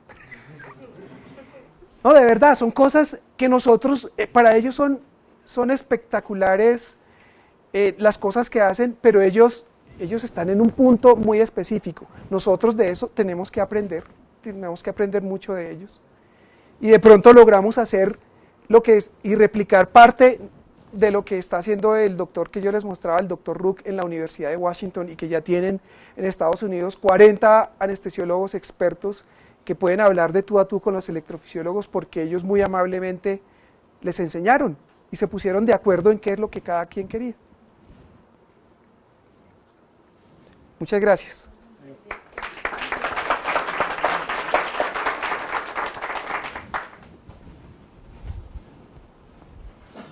Doctor Molano. Bueno, para ver que sí se puede complicar aún más la cosa, yo simplemente quería anotar que por efecto de nuestro trabajo a veces hemos sido consultados para sedación para pacientes con marcapasos para procedimientos de resonancia nuclear magnética. Nos tocó empezar a leer del tema porque obviamente no teníamos ni idea del tema. Entonces la indicación inicial que uno piensa es, no, eso es un dispositivo metálico, está contraindicada la resonancia nuclear magnética, toca cancelarlo y no lo pueden hacer. Y con sedación menos, porque pues no puedo ni tener el magneto dentro del área de la resonancia, y aparte de eso, pues vamos a poner un gran magneto alrededor del cuerpo del paciente, entonces no debe pasar absolutamente nada. Tuvimos la oportunidad de consultar algún artículo de eso y efectivamente hubo pacientes que los pusieron en resonancia porque era el examen que necesitaban. De un estudio como de 600 casos, 33 pacientes decidieron que tenían que hacer la resonancia nuclear magnética y lo hicieron. Eso aparece en una revista de anestesia española, creo que fue como en el 2010. Y efectivamente no les pasó nada, todos los pusieron en asincrónico y les dieron incluso dentro del interrogatorio, le decían al paciente, si usted siente que se le mueve el marcapaso, avise. Me pareció muy curioso la indicación, ¿no?, de decirle al paciente, si usted siente algún movimiento durante el examen, por favor avise, no avise que se pega al equipo. Menos mal la distancia no es mucho. De todas formas, la pregunta sí es si efectivamente estaría contraindicado o no, y qué hacer en un ámbito todavía más difícil donde uno ni siquiera va a tener acceso oiga, apaguen el equipo, espera un segundito, saco al paciente, le pongo el magneto y cuál sería esa indicación. Existe un algoritmo bastante sofisticado de eso, le puedo hacer llegar el artículo donde aparece eso, creo que es el doctor Nazarit, el que tiene como 3 estudios en Europa al respecto de eso, que es el que tal vez de los que yo he conseguido más ha publicado, y entonces tiene ciertas indicaciones, tiene que ver con la marca del equipo, porque hay equipos dispositivos que son compatibles con los resonadores, pero hay que saber la marca y el serial, no son todos, muchos de esos ya viene y dice compatible, MRI compatible, ¿sí? Y entonces, pero de todos modos hay que tener precauciones porque no todos los resonadores son iguales. Entonces, si el resonador tiene más de 2 watts por segundo, olvídese, ni siquiera los más compatibles, eso toca. Y viene la otra cosa, es el sitio donde lo hacen. Y para enredar más la vida, acuérdese que ahora estamos colocando neuroestimuladores cerebrales, para dolor, ¿sí? Ese mismo problema ocurre con ellos. Pero entonces, en eso, incluso hay equipos compatibles, pero hay que mirar el tiempo de duración de esto, los watts del equipo, y todos esos, entre otras, siempre recomiendan que los doctores estén ahí presentes. O sea, meterse uno a hacer eso no es muy prudente. No sé, el doctor Mora, ¿qué nos puede enseñar? Digamos, como sabemos, el magneto tiene efecto no sobre todos los metales. Entonces, cada vez se hacen los marcapasos con más componentes de ferroníquel, con menos cantidad de ferroníquel, motivo por el cual tienen menos probabilidad de afectarse su funcionamiento por el magneto. Por ejemplo, eso que usted dice, ¿qué tan probable es que si se lo ponen el dispositivo salga a través del tórax como un alien, si se pega? Antes del 2000, los marcapasos antes del 2000, realmente es contraindicación absoluta hacerle eso. Después aparecieron estos estudios que son los marcapasos que vienen del 2000 hacia acá, en los cuales lo que se ve es que en pacientes que decidieron ellos y su médico que era indispensable, los resultados no fueran tan dramáticos como se pensaba. Pero realmente el mayor problema de estos dispositivos es que no es ese efecto del aparato que se le va a salir, sino que se puede generar calor porque el electrodo funciona como una antena y puede, por ejemplo, producir necrosis en el sitio que el electrodo está pegado al miocardio.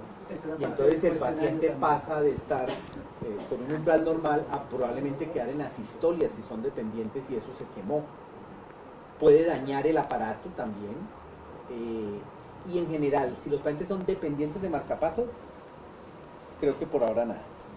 Si no son dependientes, hay que tener en cuenta lo que dijo el doctor, y es que yo me lo sé más es en teslas, que es la medida que manejan los radiólogos.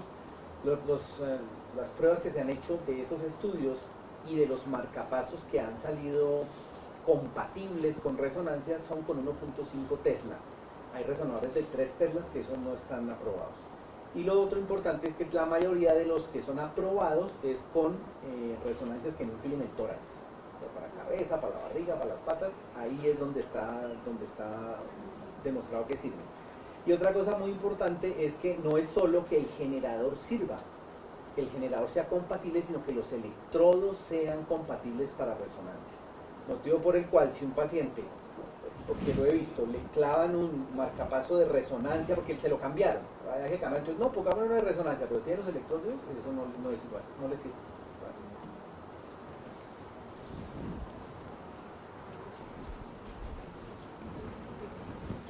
Bueno, me quedan Ahí están las marquitas. Acerca del uso del magneto. Una de ellas es, tú dices que cuando usamos el magneto para probar la respuesta del desfibrilador, qué sé yo, al magneto, no siempre todos los marcapasos van a volver a su ritmo original. Entonces, ¿en realidad se justifica hacer esa prueba? No, todos vuelven a la programación original, todos. Usted lo coloca y lo quita y vuelve a la prueba original, a la programación original. O sea, si usted lo tenía en DDD a 60 por minuto, usted lo colocó y que se lo subió a 100, en DO 100 porque es el intrínseco de él, se le quita y vuelve al DDD a 60 por minuto. Sí. Perdón, un pequeño comentario. Como todo en esta vida puede ir mal, ¿no? Entonces, hay desfibriladores, la mayoría de desfibriladores se les coloca el magneto, desaparece la función de desfibrilación y antitaquicardia, se le quita el magneto y reaparece. Pero hay unos desfibriladores de Boston específicamente que tienen el detalle que se les pone el magneto, evidentemente les quita eso, pero cuando se lo quitan no quedan programados, entonces se van. Igual, si ustedes van a llevar a un paciente con un desfibrilador a una cirugía y pues se le apaga la desfibrilación, pues tiene que tener todo para desfibrilarlo externamente, o si no, En ese mismo sentido, el doctor Betancourt nos muestra la editorial de anestesiología. Acá va a salir que dice que no utilicemos el magneto porque puede ser peligroso. No es peligroso de pronto recomendarlo, que a todo el mundo le hagamos la prueba, a ver cómo le va antes de nosotros arrancar. O sea, llegar y decir cómo va a responder y toda la cosa cuando inclusive la evidencia empiece a irse un poco en contra de utilizar el magneto. Y segundo, podría uno recomendar que después, o sea, de manera tajante, siempre después de utilizar el magneto, debería verlo el electrofisiólogo, por lo que acaba de decir el doctor Mora. ¿Qué le diría yo? Uno sigue el algoritmo para mirar las posibilidades de esto. Y usted utiliza el magneto para hacer una prueba para los momentos de crisis, porque cualquier cosa podría, así sea infrainguinal, podría modificarse en el intraoperatorio. Usted ha decidido que no, pues es una hernia, no necesitamos reprogramarlo porque el paciente no era dependiente. Ese paciente usted lo induce, se le convierte en dependiente y se le colapsa, pero se lo colapsa y usted no sabe si es por lo que usted está haciendo con los medicamentos o porque tiene disfunción eléctrica. Entonces, por eso es que pruébelo antes para mirar qué puede llegar a suceder cuando está indicado cogerlo, pegarlo, dejarlo fijo, o cuando usted tiene las dudas de qué es lo que puede llegar a suceder. Entonces, no es para absolutamente todos por lo que mirábamos. Entonces, si tiene una revisión de menos de un año, la cirugía es infraumbilical, la interferencia electromagnética que vamos a utilizar es mínima, o la posición que tiene el paciente nos llegara a hacer que usemos el magneto de manera de emergencia, entonces deberíamos, digamos que en esas circunstancias, no usarlo, pero usted tiene que saber qué le va a pasar. O sea, mal piense. ¿Cuál es lo peor que uno le puede suceder cuando tiene un marcapasos? Que no le funcione. ¿Sí? Entonces, si a usted no le funciona, usted tiene tres opciones. Le pone el transcutáneo, y ustedes saben que el transcutáneo sirve para unos momentitos mientras logra usted hacer eso. Le pone el transvenoso, y para todas esas cosas necesitamos tiempo. O usted previamente ha mirado con la medida salvadora qué podría llegar a sucederle. Entonces es como anticipar las posibilidades de eso. Pero no es indiscriminadamente, ¿sí? Y se lo dejamos y lo dejamos fijo y lo ponemos, no. El de la prueba, el de hacer la prueba. La prueba. De todas maneras, que que el marcapaso, el uso del magneto, o sea, que el marcapaso se vuelva asincrónico, que eso vaya a producir, pues, en la mayoría de pacientes alguna catástrofe, estoy en síntesis, no puedo decir, algún término más expresivo. Entonces, no, porque cada vez que se reprograma un marcapaso, o sea, cada vez que nosotros ponemos el aparato aquí encima para reprogramarlo, en esos primeros 15 o 20 segundos se pone asincrónico, o sea, se vuelve como si es un magneto. Y los pacientes toleran eso muy bien. Segundo, todo marcapaso, cuando yo le quito el magneto, se vuelve a lo que estaba antes. Eso es, la única diferencia es algún tipo especial de cardiodesfibrilador para dejar algo claro. Y de pronto, claro, un paciente con un cardiodesfibrilador, hay que mirarlo siempre después de eso.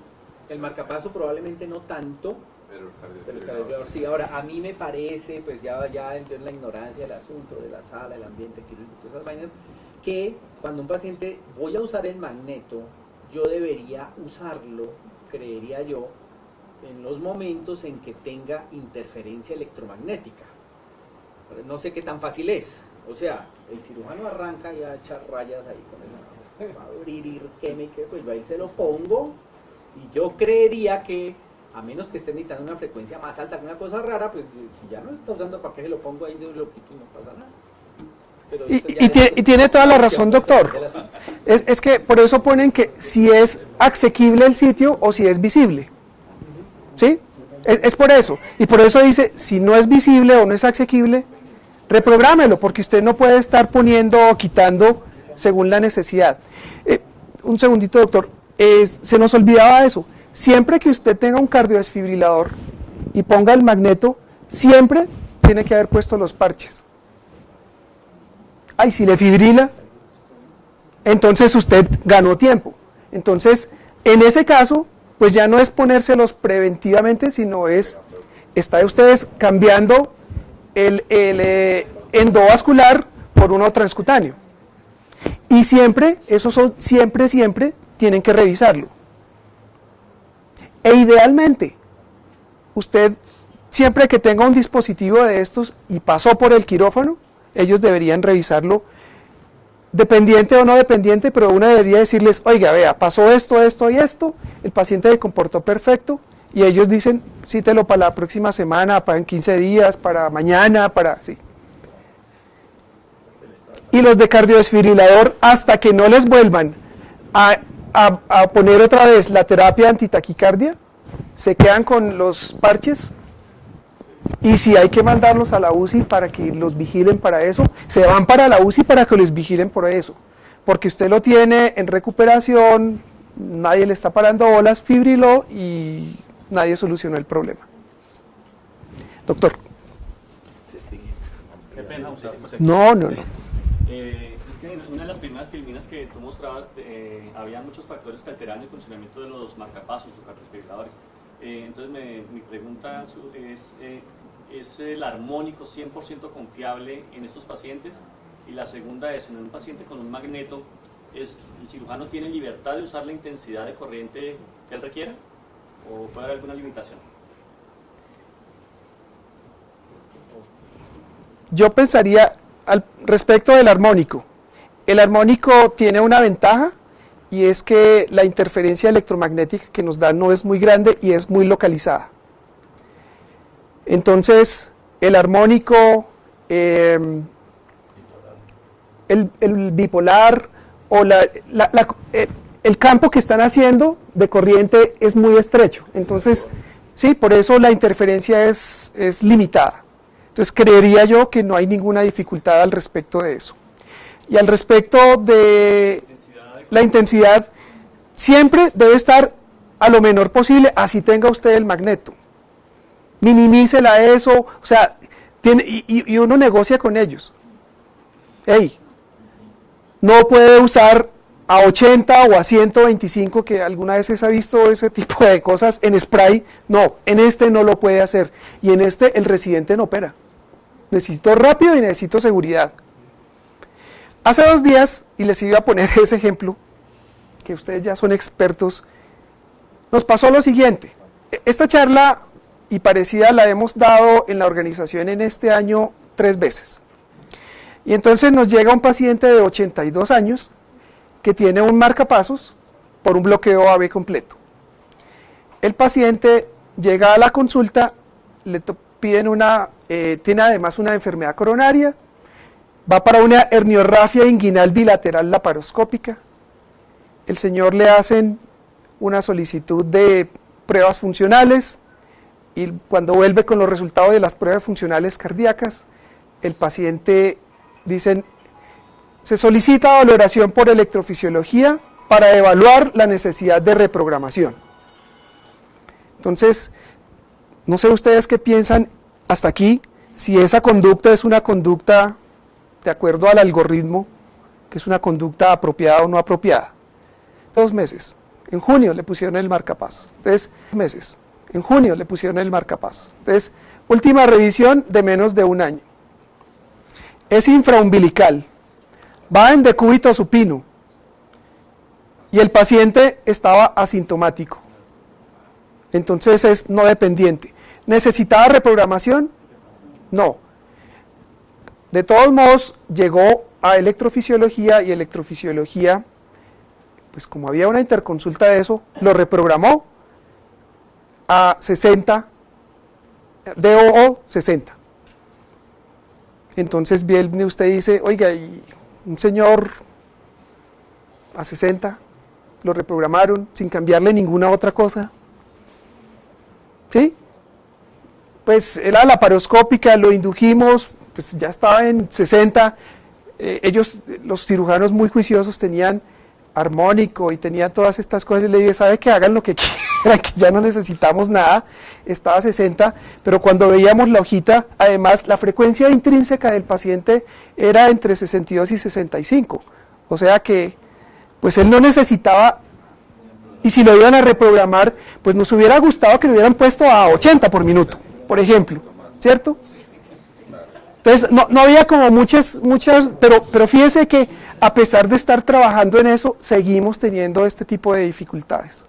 Pero doctor, siempre tiene que exigirles a ellos que participen, a los cirujanos, con la menor cantidad de interferencia electromagnética. La auxiliar. Nosotros allá tenemos estandarizado que los parches se colocan en el dorso, ¿sí? Cuando van en decúbito supino, o se colocan en los muslos, pues lo iba a colocar en el dorso, y en el dorso del lado izquierdo, ¿sí? Entonces usted tiene que estar pendiente de esas cosas. Eso suena como tonto, pero usted tiene que mirar, bueno, ¿dónde lo va a poner? ¿Sí?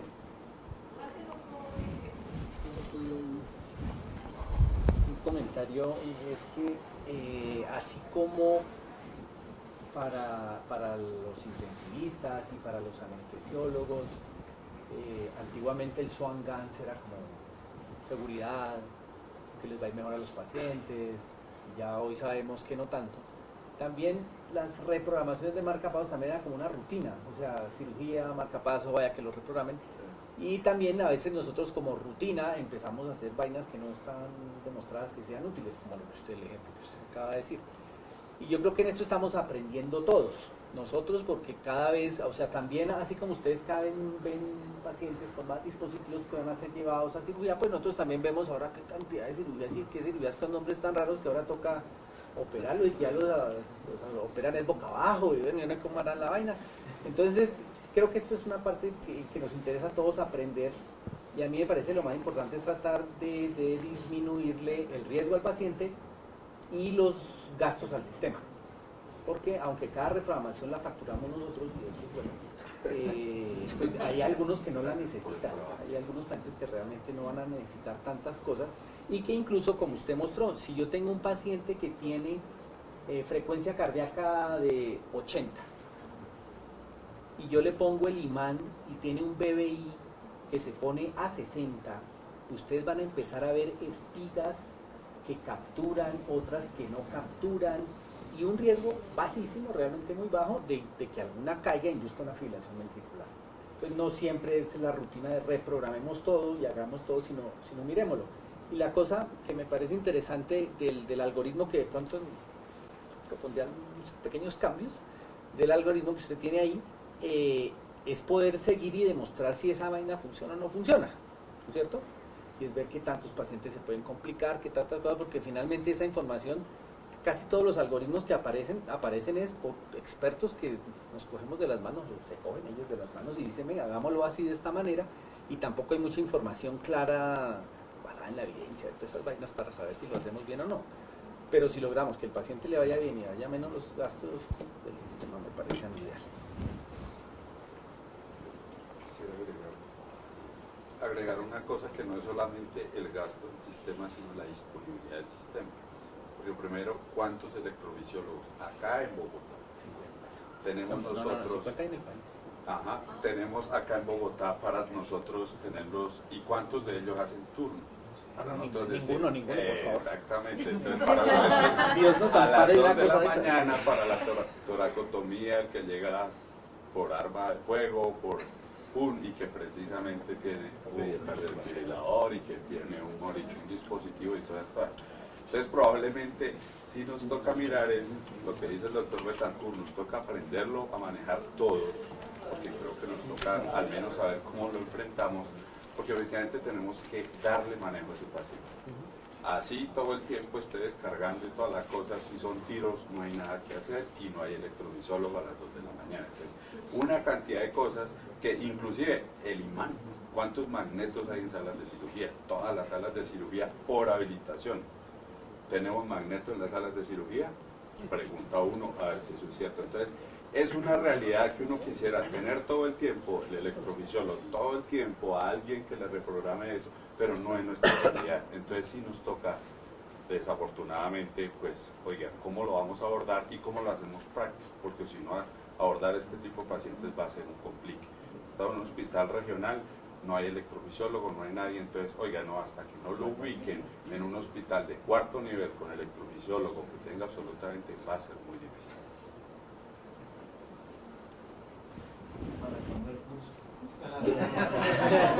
Bueno, antes de que responda eso, me parece que el algoritmo en la parte de urgencias sí se debía como mejorar, ¿no?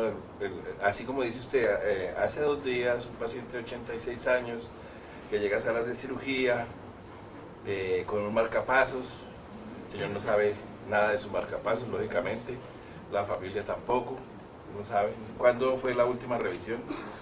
No, hace ratísimo que no se revisa el marcapasos.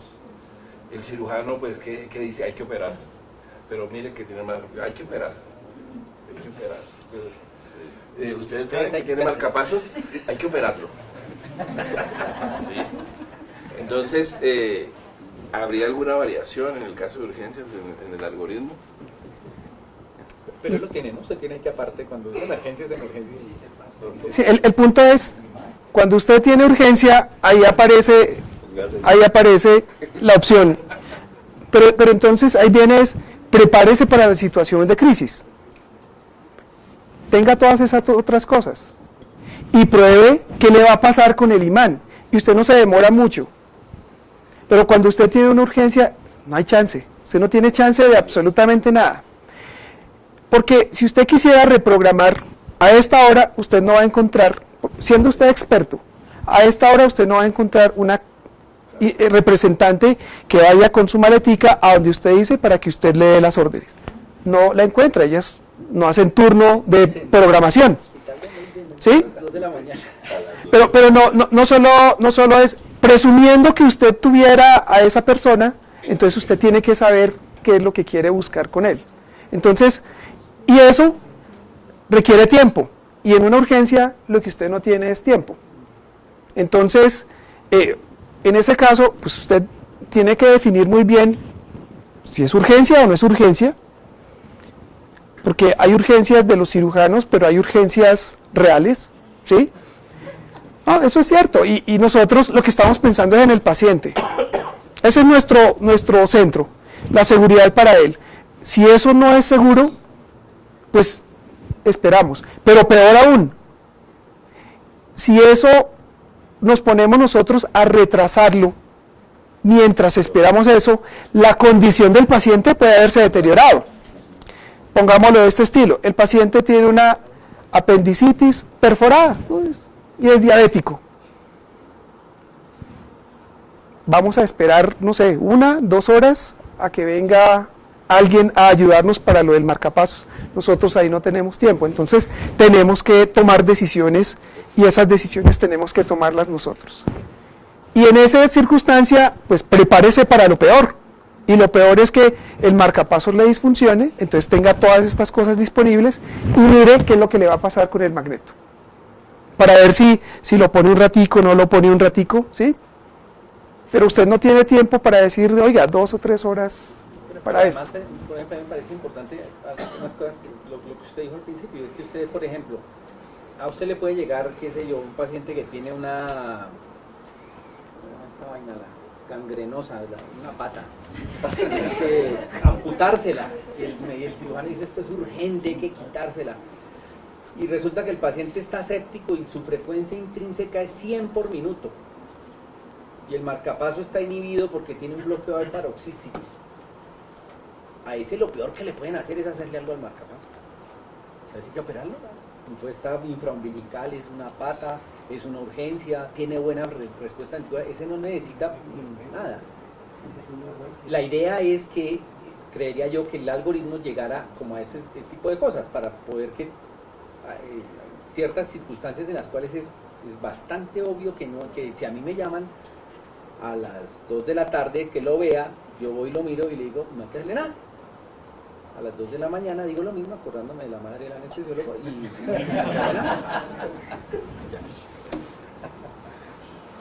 ¿Alguna respuesta sobre, aprovechando que ya está la doctora Luz María, la doctora Ana, ¿ya hay alguna programación para el primer taller?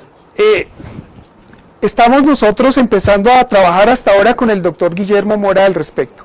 Como yo les decía al inicio, primero queríamos mostrar que es un problema, ¿sí? Que tenemos que educarnos para esto. Yo les decía lo mismo de lo del cardiólogo, ¿sí? En el pasado había una arritmia y llamen al cardiólogo para que entrara al quirófano. En este momento ningún cardiólogo entra a un quirófano, ¿sí? Es más o menos lo mismo. Nosotros tenemos que aprender, entrenarnos para que nosotros podamos suplir las necesidades de nuestros pacientes, pero en ese proceso necesitamos el acompañamiento de ellos. Estamos haciendo esta como la primera cosa de sensibilización. Nos vamos a poner en contacto con el doctor a mejorar de pronto este programa. Tenemos que inmiscuir a las casas farmacéuticas para los simuladores, para todo este tipo de cosas. Y cuando lo tengamos montado, pues, no sé, saldrá la sorpresa. Por supuesto que sí. Incluso habíamos hablado con la doctora Luz María que no deberían ser más allá de 8 personas por tallercito, idealmente 6. O sea, lo que pasa es que si hacemos 6 serían 18 personas cada vez que hagamos un taller de estos. Pero la idea no es una cantidad de personas por vez, no. La idea es que los 18 aprendamos y podamos solucionar los problemas básicos. No vamos a ser los super expertos que en la histeresis y una cantidad de cosas. Es impresionante los datos que le da a uno un aparatejo de esos 20 y tantos datos, ¿cierto? Y uno no necesita nada de esas cosas habitualmente, eso le sirven a ellos. Uno necesita 4 o 5 datos que tenemos que manejarlos bien. Bueno, muchas gracias a todos los asistentes. Les recuerdo 24, 25 y 26 de septiembre, primer Congreso Internacional de Anestesia Pediátrica. Indudablemente que ha sido muy enriquecedora la labor del día de hoy. Le damos muchas gracias al doctor Betancourt por la excelente conferencia, por la excelente resolución de las dudas, al doctor Guillermo Mora por haber asistido y por haber colaborado también a absorber las dudas, a la doctora Luz María, que fue la que organizó todo este certamen. Muchas gracias, los esperamos. En septiembre no hay actividad académica porque estamos en congreso, allá los esperamos. Muchas gracias.